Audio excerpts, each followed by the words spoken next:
कि वो संयुक्त राष्ट्र के संस्थापक देशों में से एक है। आज के इस ऐतिहासिक अवसर पर मैं आप सभी के सामने भारत के 130 करोड़ लोगों की भावनाएं इस वैश्विक मंच पर साझा करने आया हूं। अध्यक्ष महोदय, 1945 की दुनिया निश्चित तौर पर आज से बहुत अलग थी। पूरा वैश्विक माहौल, साधन, संसाधन, समस्याएं, समाधान, सब कुछ भिन्न थे। ऐसे में विश्व कल्याण की भावना के साथ जिस संस्था का गठन हुआ,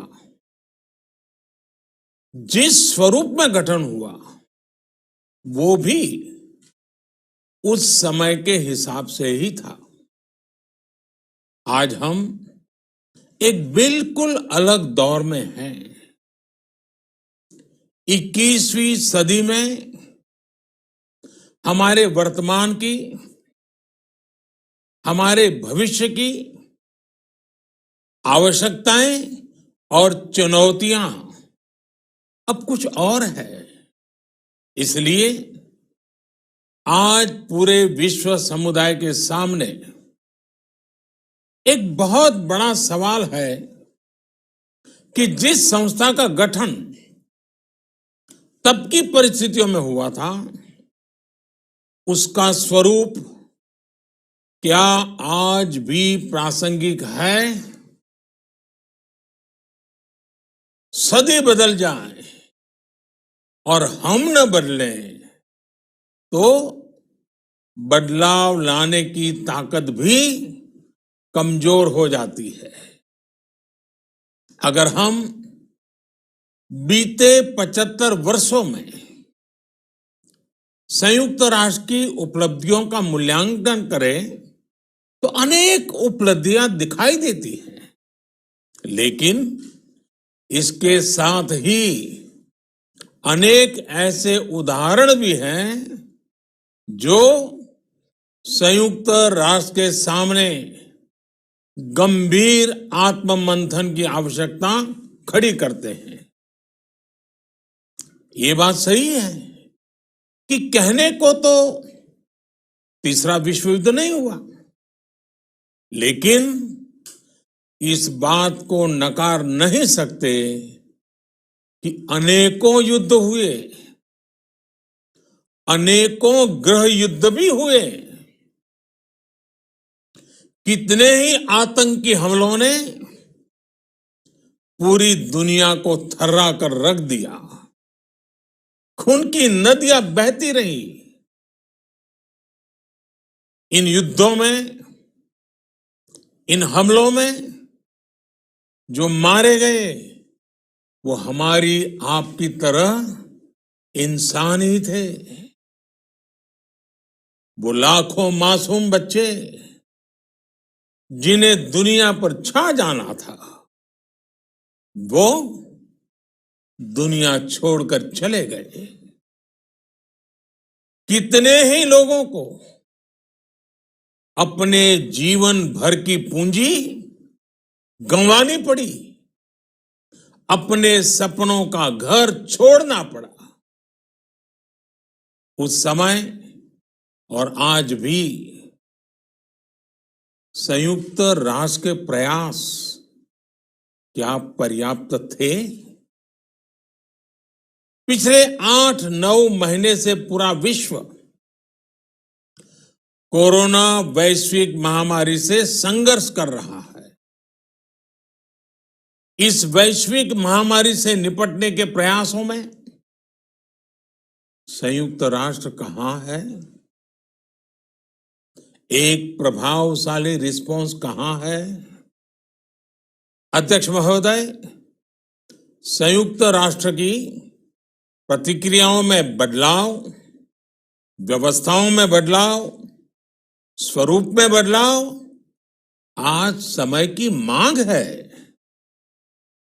संयुक्त राष्ट्र का भारत में जो सम्मान है, भारत के 130 करोड़ से ज्यादा लोगों का इस वैश्विक संस्था पर जो अटूट विश्वास है, वो आपको बहुत कम देशों में मिलेगा। लेकिन ये भी उतनी ही बड़ी सच्चाई है कि भारत के लोग संयुक्त राष्ट्र के रिफॉर्म को लेकर जो प्रोसेस चल रहा है, उसके पूरा होने का बहुत लंबे समय से इंतजार कर रहे हैं। आज भारत के लोग चिंतित हैं कि क्या ये प्रोसेस कभी एक लॉजिकल एंड तक पहुंच पाएगा? आखिर कब तक भारत को संयुक्त राष्ट्र के डिसीजन मेकिंग स्ट्रक्चर से अलग रखा जाएगा? एक ऐसा देश जो दुनिया का सबसे बड़ा लोकतंत्र है, एक ऐसा देश जहां विश्व की 18% से ज्यादा जनसंख्या रहती है, एक ऐसा देश जहां सैकड़ों भाषाएं हैं, सैकड़ों बोलियां हैं, अनेकों पंथ हैं, अनेकों विचारधारा हैं, जिस देश ने सैकड़ों वर्षों तक वैश्विक अर्थव्यवस्था का नेतृत्व करने और सैकड़ों वर्षों की गुलामी दोनों को जिया है। अध्यक्ष महोदय, जब हम मजबूत थे तो दुनिया को कभी सताया नहीं। जब हम मजबूर थे तो दुनिया पर कभी बोझ नहीं बने। अध्यक्ष महोदय, जिस देश में हो रहे परिवर्तनों का प्रभाव दुनिया के बहुत बड़े हिस्से पर पड़ता है, उस देश को आखिर कब तक इंतजार करना पड़ेगा? अध्यक्ष महोदय, संयुक्त राष्ट्र जिन आदर्शों के साथ स्थापित हुआ था और भारत की मूल दार्शनिक सोच बहुत मिलती जुलती है, अलग नहीं है। संयुक्त राष्ट्र के इसी हॉल में ये शब्द अनेकों बार गूंजा है, वसुधैव कुटुंबकम। हम पूरे विश्व को एक परिवार मानते हैं। यह हमारी संस्कृति, संस्कार और सोच का हिस्सा है। संयुक्त राष्ट्र में भी भारत ने हमेशा विश्व कल्याण को ही प्राथमिकता दी है। भारत वो देश है जिसने शांति की स्थापना के लिए लगभग 50 पीस कीपिंग मिशंस में अपने जांबाज सैनिक भेजे। भारत वो देश है जिसने शांति की स्थापना में सबसे ज्यादा अपने वीर सैनिकों को खोया है। आज प्रत्येक भारतवासी संयुक्त राष्ट्र में अपने योगदान को देखते हुए संयुक्त राष्ट्र में अपनी व्यापक भूमिका भी देख रहा है। अध्यक्ष महोदय, 2 अक्टूबर को international day of non violence और 21 जून को इंटरनेशनल डे ऑफ योगा, इनकी पहल भारत ने ही की थी। Coalition for disaster resilient infrastructure और इंटरनेशनल सोलर अलायंस, ये भारत के ही प्रयास है। भारत ने हमेशा पूरी मानव जाति के हित के बारे में सोचा है, न कि अपने निहित स्वार्थों के बारे में। भारत की नीतियां हमेशा से इसी दर्शन से प्रेरित रही है। भारत की नेबरहुड फर्स्ट पॉलिसी से लेकर एक्ट ईस्ट पॉलिसी तक, security and growth for all in the region, इसकी सोच, या फिर इंडो पैसिफिक क्षेत्र के प्रति हमारे विचार, सभी में इस दर्शन की झलक दिखाई देती है। भारत की पार्टनरशिप का मार्गदर्शन भी यही सिद्धांत तय करता है। भारत जब किसी से दोस्ती का हाथ बढ़ाता है तो वो किसी तीसरे के खिलाफ नहीं होती। भारत जब विकास की साझेदारी मजबूत करता है तो उसके पीछे किसी साथी देश को मजबूर करने की सोच नहीं होती। हम अपनी विकास यात्रा से मिले अनुभव साझा करने में कभी पीछे नहीं रहते।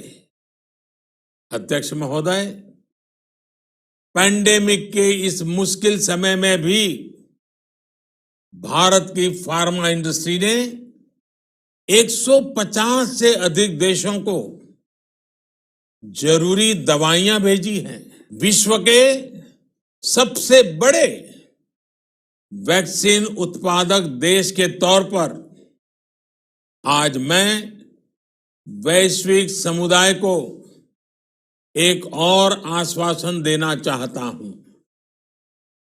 भारत की वैक्सीन प्रोडक्शन और वैक्सीन डिलीवरी क्षमता पूरी मानवता को इस संकट से बाहर निकालने के लिए काम आएगी।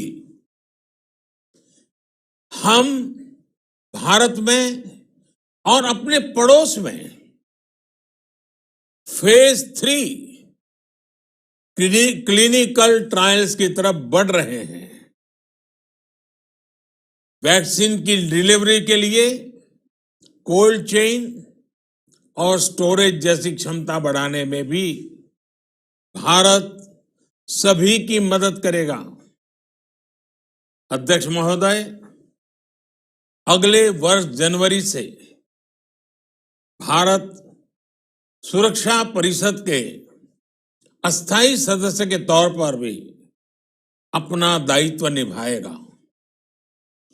दुनिया के अनेक देशों ने भारत पर जो विश्वास जताया है, मैं उसके लिए सभी साथी देशों का आभार प्रकट करता हूं।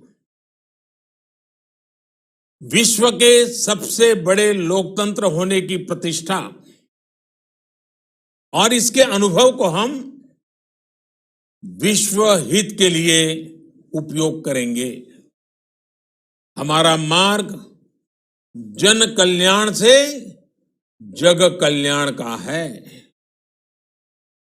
भारत की आवाज हमेशा शांति, सुरक्षा और समृद्धि के लिए उठेगी। भारत की आवाज मानवता, मानव जाति और मानवीय मूल्यों के दुश्मन आतंकवाद, अवैध हथियारों की तस्करी, ड्रग्स, मनी लॉन्ड्रिंग के खिलाफ उठेगी।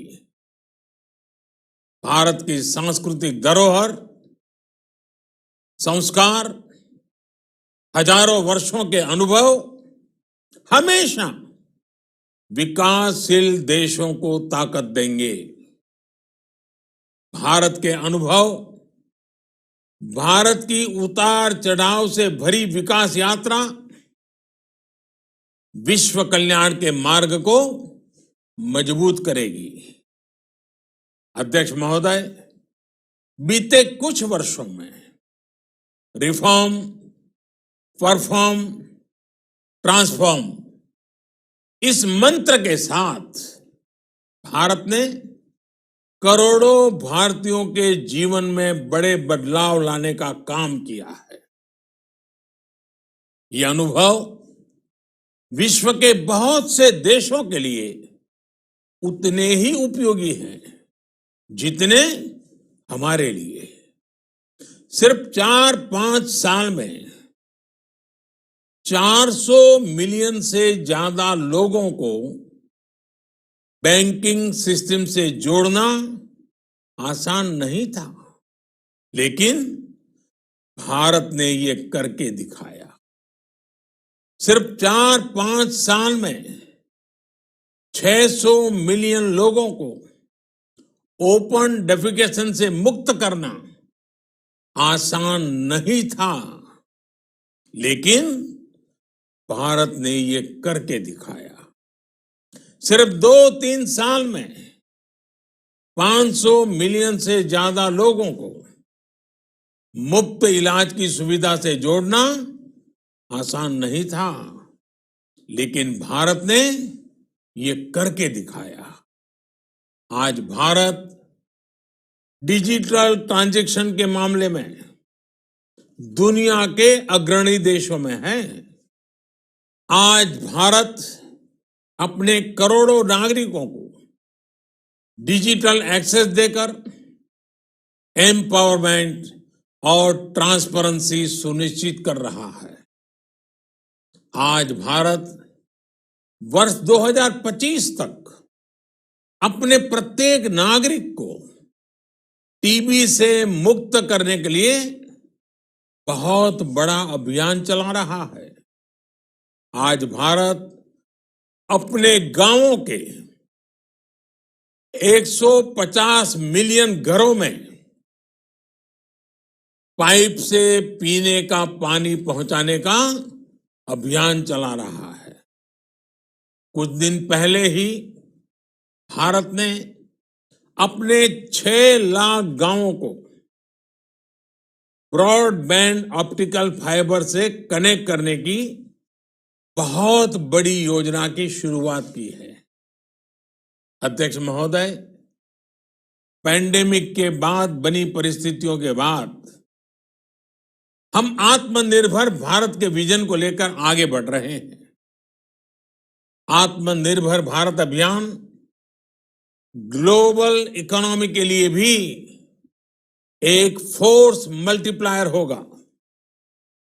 भारत में आज ये सुनिश्चित किया जा रहा है कि सभी योजनाओं का लाभ बिना किसी भेदभाव प्रत्येक नागरिक तक पहुंचे। विमेन एंटरप्राइज और लीडरशिप को प्रमोट करने के लिए भारत में बड़े स्तर पर प्रयास चल रहे हैं। आज दुनिया की सबसे बड़ी माइक्रो फाइनेंसिंग स्कीम्स का सबसे ज्यादा लाभ भारत की महिलाएं ही उठा रही हैं।